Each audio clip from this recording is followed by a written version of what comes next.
জয় গুরু। পরম প্রেমময় পরম দয়াল শ্রী শ্রী ঠাকুরের চরণে শত সহস্র কোটি আভূমি প্রণাম জানাই এবং আপনাদের প্রত্যেককে জানাই আন্তরিক আনন্দিত জয়গুরু। আজ শ্রী শ্রী ঠাকুরের ছেলেবেলার আরও কিছু ঘটনা আপনাদের বর্ণনা করে শোনাব। শ্রী শ্রী ঠাকুর প্রত্যহই স্কুলে যান। শীতকালে কোনো দিন দেখেন সঙ্গের ছেলেরা ঠান্ডায় কাঁপতে শুরু করেছে। বসার বেঞ্চটাও ঠান্ডায় যেন নিথর হয়ে আছে। ওই ঠান্ডা বেঞ্চিতে বসাটাও এক কঠিন সমস্যা।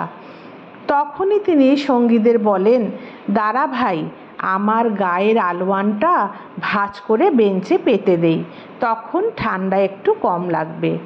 গায়ের আলোয়ানটা ভাঁজ করে বেঞ্চে পেতে দেন তিনি। সঙ্গীরাও আরাম করে বসে। বন্ধুদের সুখই তার সুখ। তীব্র শীতেও যে আলোয়ানটা খুলে দিয়ে এক প্রকার খালি গায়ে আছেন, সেই দিকে তার নজর নেই।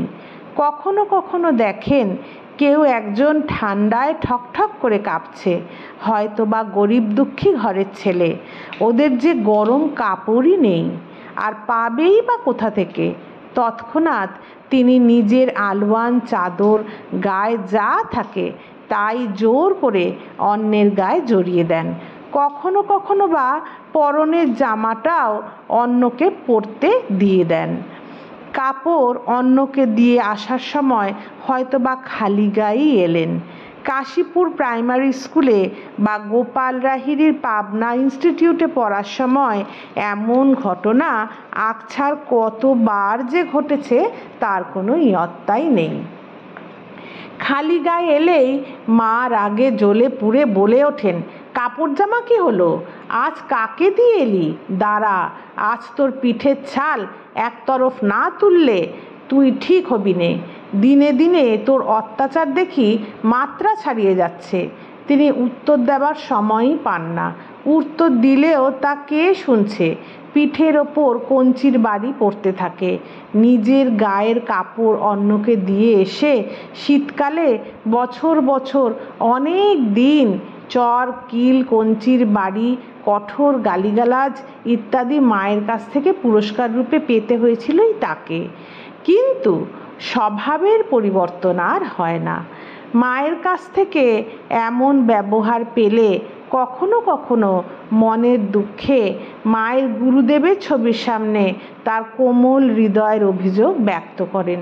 কিন্তু মা এভাবে মারধর করলেও মায়ের ওপর রাগ বা অভিমান করে থাকতে পারতেন না।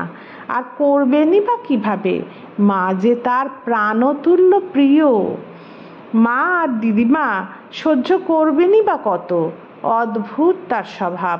নিত্যদিন সাজিয়ে পরিয়ে মা স্কুলে পাঠান, কিন্তু একদিন ফিরে আসেন সম্পূর্ণ নগ্ন হয়ে।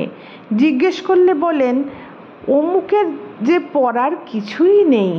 কাশীপুর স্কুলে পড়ার সময় ছিলেন খুবই ছোট ছেলে, কিন্তু এখন হাই স্কুলে নাম ভর্তি করেছেন। এখন তো কিছুটা বয়স হয়েছে, এখনও এভাবে চললে হবে নাকি? হিমায়তপুর থেকে পাবনা যেতে হলে বাঙর পার হতে হয়।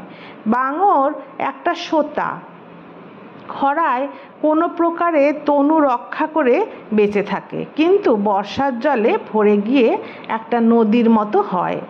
কয়েকজন সঙ্গী সহ তিনি খরার দিনে বাঙর পার হয়ে আসা যাওয়া করেন, কিন্তু বর্ষায় অন্য পথ ধরে যাতায়াত করেন। ছোট ছেলে, সোতাটার বুকে নামলেই এক বুক জল। সোতার পাড়ে এলেই ওপার থেকে মা বা দিদিমাকে ডাকতে শুরু করেন। তখন কেউ গিয়ে কাঁধে তুলে তাকে পার করে নিয়ে আসেন।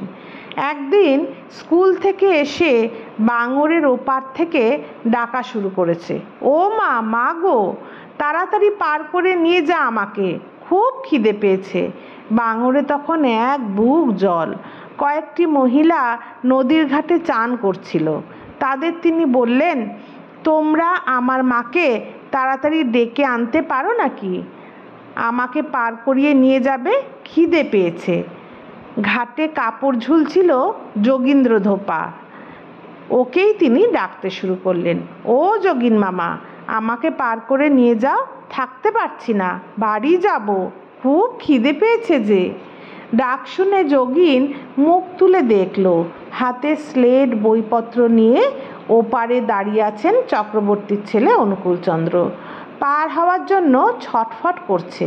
খিদে তো পেয়েছেই, তাছাড়া বড় কথা হলো মাকে অনেক সময় দেখেননি। মাকে একটু সময় না দেখলেই ছেলে অস্থির হয়ে ওঠে, এ কথা যোগিনের ভালো করেই জানা আছে। যোগিন তার মতিগতি কিছু কিছু বুঝতে পারে। এমন মাতৃগত প্রাণ নিতান সন্তান হিমায়তপুরের মানুষ খুব একটা দেখেইনি। তাই আমার খুব খিদে পেয়েছে, তাড়াতাড়ি পার করে দাও প্রভৃতি কাকতি মিনতির অন্তরালে যে কী ভাব লুকিয়ে থাকে তা অনেকেই জানে। কাপড় ধোয়া ছেড়ে যোগিন নদী পার হয়ে ওপারে গেল। তাকে কাঁধে নিয়ে জল ভেঙে ভেঙে এপারে আসতে শুরু করলো।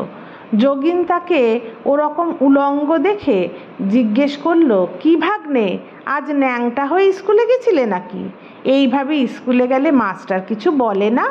তিনি উত্তর দিলেন, না গো যোগিন মামা, কাপড় পরেই গেছিলাম, মা আমাকে স্কুলে যাওয়ার সময় কাপড় পরিয়ে দেন।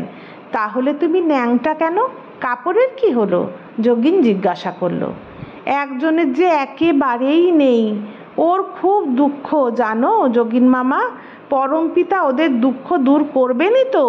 বলতে বলতে তার দু চোখ ছলছল করে উঠল। যোগিন বুঝল সঙ্গের কোনো ছেলের গায়ে ফাটা কাপড় দেখে রাস্তায় ভালো কাপড়টা খুলে ওকে দিয়ে নিজে ন্যাংটা হয়ে এসেছে চক্রবর্তী বাড়ির ছেলে।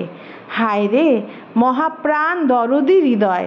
ভাবতে ভাবতে শ্রদ্ধা ও কৃতজ্ঞতায় ওর গাল বেয়ে চোখের জল নেমে এলো। সে কাঁধে তুলে তাকে নিয়ে তাদের বাড়ি গেল।